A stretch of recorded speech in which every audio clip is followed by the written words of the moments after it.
Decision, decision, decision. With these two very similar bikes, which one should I take? If you are on the fence as I was, this is gonna be a video for you. Today, I'm taking a test ride on this all-new Royal Enfield Himalayan 450.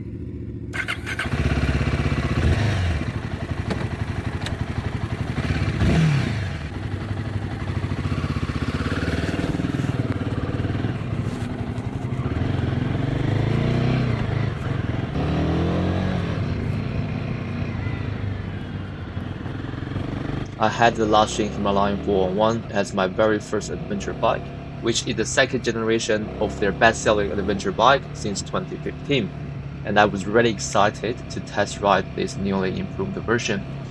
Honestly, it was so difficult to actually get a test ride because as soon as the new one landed in the dealership, it just got sold.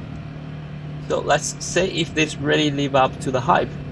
And if you are interested at this type of review, please support my channel by clicking the like buttons and subscribe. Let's get started. Let's take a close look of the bike itself.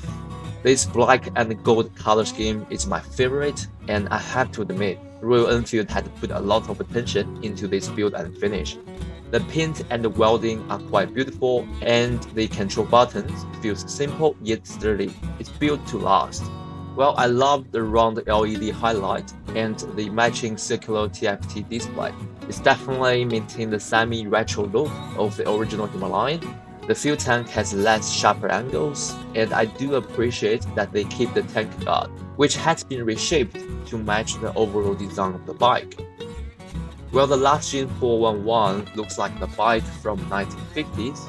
This new 450 looks modernized and will attract buyers from a younger generation. Next, the ergonomics. The seat height is at 825mm, making it comfortable for a wide range of riders. Most people should have no problem putting both feet flat on the ground, which provides a great confidence for a newer rider in a stop-and-go situation or when entering an adventure terrain. The riding position is well designed. I have just enough legroom and can comfortably hold on the handlebar. Plus, the seat is well padded, providing an excellent support for long hours in saddle.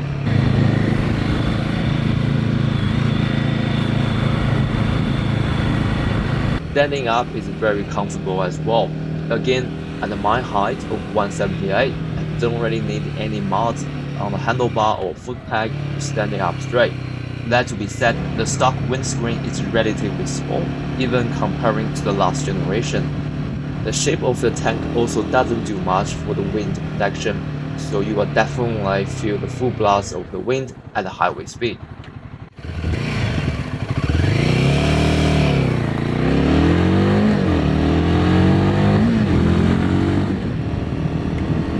Next is gonna be the exciting part, the engine. The Himalayan 450 is powered by this brand new 450cc single-cylinder water-cooled engine. This engine delivers a 40 horsepower and 40 Nm of torque, almost double the power than the last gen, and now it's a worthy contender in this class. Although it's Royal Enfield's first attempt of a water-cooled engine, I think they did a pretty good job. The power output is smooth and streamlined, and the throttle is quite responsive at lower RPM, while still be able to picking up quickly from a completely stop. I do enjoy the smooth power output throughout the gears. The last gen was heavy and slow on the highway and the corners. I used to block traffic when I'm doing uphill. But Royal Enfield certainly addressed those complaints with the new 450 engine. With this additional power, I can see myself cruising on the highway with a full load of 10-pin gears and still be able to overtake traffic, giving me that extra bit of confidence on the road. Being a single cylinder, there isn't that much vibration come from the bike, much better than the KTM 390 engine. In the sound department, although I can still hear the trustworthy little thumper noise, at higher RPM, this single is really working hard, as you can hear from the video.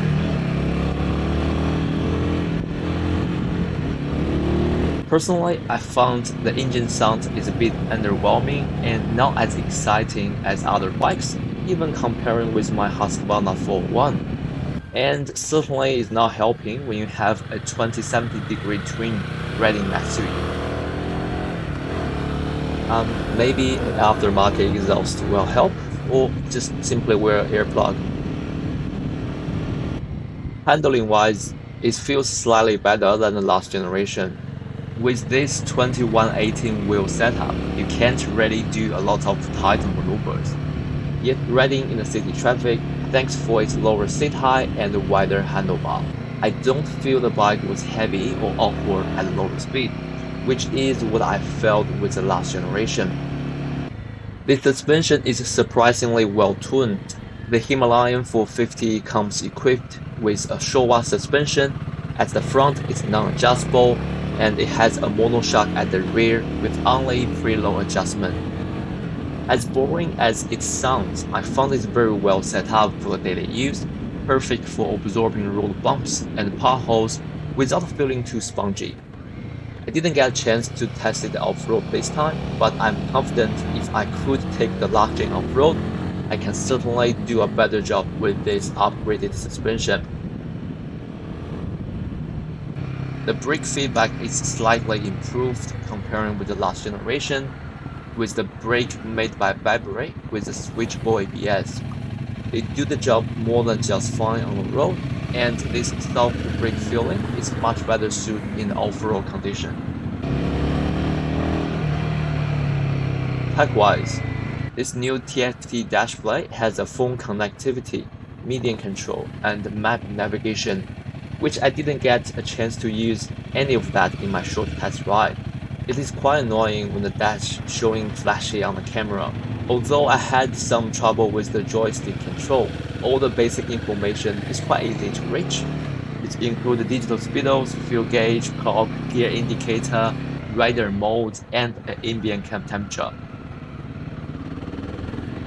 This new ride-by-wire system allows the rider to select riding modes. It has performance and eco with additional ABS off for both of the modes.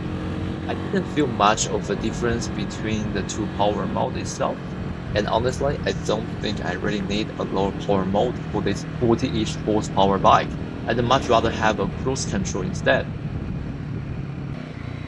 In summary, the Royal Enfield Himalayan 450 is a fantastic upgrade from the last generation. Blend of power, comfort, and versatility. With this newly improved engine, comfortable sitting position, and a well-tuned suspension, it's built to handle whatever adventure you can throw at it.